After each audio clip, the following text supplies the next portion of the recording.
This episode of Techno Buffalo is brought to you by GoDaddy. What's up, everyone? Welcome back to the episode of Ask the Buffalo. I'm your host, John Rettinger, the show where you can ask me any question you've got from the world of technology, whether you don't know what phone to get. You can ask me some personal questions.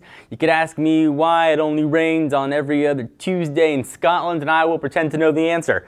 This week, we're going to talk about Apple's latest OS X Yosemite, the best Android phone ever, a few personal questions, and Android Wear versus Pebbles. So that's the Buffalo. Let's go and get started.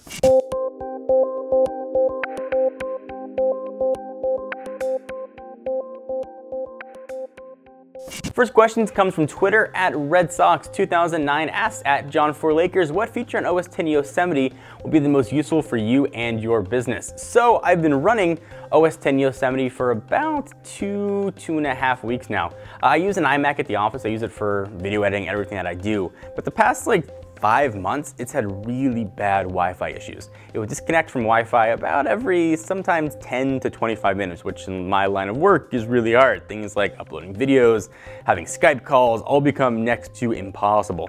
I bought AppleCare on it, so I've gone through Apple support, and they couldn't figure out what it was. They didn't know if it was hardware, they didn't know if it was software. Nothing would fix the issue. So I didn't think it was a good time to buy a new computer. There's nothing really new out, and I couldn't justify the cost of buying a new computer. I just didn't need one. So I figured in my last-ditch effort, I'll install OS X Yosemite and see if maybe it's software and maybe it'll fix it.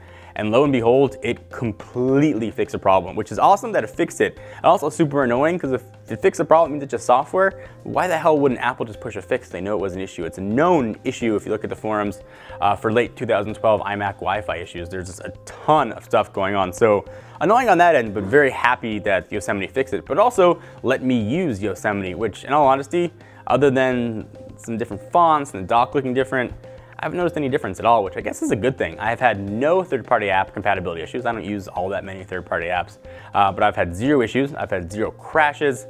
I haven't had any problems with it at all. I was really excited about dark mode, but in my estimation, just looks like the inverse of colors. Doesn't really look like that much of a big deal. I like the notification center. There are kind of widgets on the side.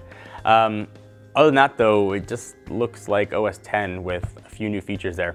I have used continuity though, which is really kind of cool, and I've got my SIM card on my iPhone. That worked super well. Be able to make calls and all that kind of stuff was really handy. I haven't had a chance to play with 4 yet, at least beta 4 for Yosemite. It's installed, I'm using it today. But as I get to use it and more things come out, I'll be sure to share them with you. So really the moral is if you're thinking about trying Yosemite when the public beta comes out, be aware there might be some bugs, but it's worked out pretty well for me. Next question comes from Ryan, who asked at John4Lakers, is the LG G3 the greatest Android phone ever made? Well, I did the review of the G3. In my estimation, I thought it was the best phone I have ever tested. But then Brandon and Mark reviewed the OnePlus One, and they freaking loved that thing. I didn't do a review on it, so I can't really say whether it is or not. But in my estimation right now, today, if you're going to buy a phone, it's really hard pressed to find something better than the LG G3. It's got the camera, it's got the screen, it's got the design, it's got the OS, the power, the RAM.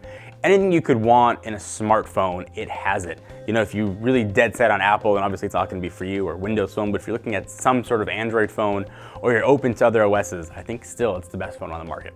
Next question comes from @TheTechGuy69, who asks, at John4Lakers, if I wanted to meet you in person, how can I do that? Well, you can go to the events that we go to. CES is the next big one coming up. We're going to be at Comic-Con. That's a great place. You can just find out where I'm going to be. So you message on Twitter, and we're happy to come and meet you if you're in Southern California. We've brought folks to the office to come by and say hi before. I love the chance to meet fellow geeks. So if you ever see me out and about, please stop by and say hi, tap me on the shoulder, be like, hey, Lakers suck, or your face is stupid. Whatever it is, just stop by and say hi, but that's probably the best way to get to say hi in person. Next question comes from @CTO1Marshall, who asks, at John4Lakers, will you pass the Techno Buffalo legacy down to Nathan? Nathan is my son, and my answer on that is nope. If you want to be successful in life, he's got to work for it. He doesn't think he can just come work for dad and have a job. I know some people probably can disagree fundamentally with that. Every parenting style is different. But in my mind, he's got to go to college, he's got to get a degree, and got to prove that he can be an asset to either my company or another company. And then perhaps he could work here or wherever, wherever it might be at the time, but I'm not just gonna give it to him because he got my same last name. That's not fair. And I think that can sort of promote kind of laziness and hurt motivation. And I want him to be as successful as he can be on his own merit, not relying on what his dad has done. Take a quick second to thank our friends at GoDaddy. We want to remind you to put your website to work while you go out and just do your thing. A website works 24/7 no matter where you are or what you're doing, so people can still find your stuff online. So like while you're sleeping, people can still read your website. Start building your site today with GoDaddy. It starts at just $1.99 per domain. Just enter promo code 199techno at checkout. That's all one word. But do know some limitations may apply, so check out the website for the rest of those details. Now back to the questions. Now back to tech. This one comes from Josh. Hey John, what will this new office bring to Techno Buffalo that the current office doesn't have? Is it just sets for shows, or could we see new shows in the new space? So we're moving offices. We might have seen some pictures on it come up. Construction is underway right now. We're about halfway through. We should be in sometime middle of September, early October, then probably another month to get all the studios and stuff built up. So people are asking why we're moving. Well, first, our lease is up in our current space. We are outgrowing the space we're in, which is a good problem to have. We've hired more people. I want to hire more people in the future, so we need sort of more space there. And also, we're filming right now. There's a lot of outside light coming. You can't see it, but there's sort of office light over there. There's natural light coming in from over there. We have to sort of counter it with set and studio lights sort of facing right at me. So our new office is going to have a studio built right into it where we can dress about 6 different sets. So for all the Revision 3 shows and sort of other unboxings, we'll have actual sets for it, which I hope will sort of up the production quality, which I'm really, really excited about. Just make the videos look like I always imagined they could look in my head, where we could control all of the lighting. You know, we brought Ron on about 6 months ago, and that sort of helped the videos, but you can only do so much to combat outside lighting and outside noises and all that kind of stuff. So I think it should be really helpful.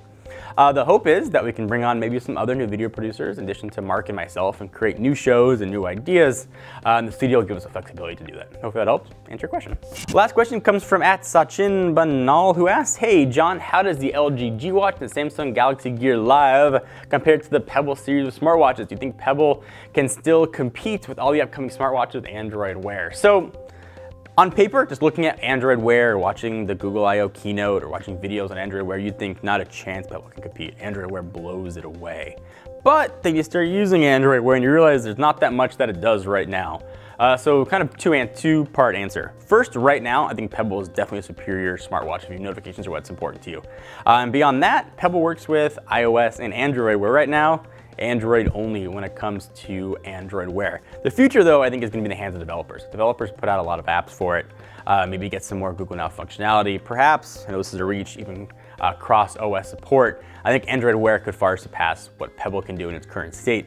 But as it stands right now, Pebble's a better value and it does more. So if you want a smartwatch for the next 5-6 months, Pebble's still a great way to go. Hopefully that helped answer your question. Thank you guys for watching this episode of Ask the Buffalo. I hope you guys enjoyed. Keep the questions coming. Every Tuesday on technobuffalo.com, we put up a call for questions. You can leave it just in the comments. Otherwise, any day of the week, send them to me at Twitter @John4Lakers or @TechnoBuffalo. Just use hashtag AskTheBee so I see it. Until next week, I am John Rettinger from Techno Buffalo. See you guys next video.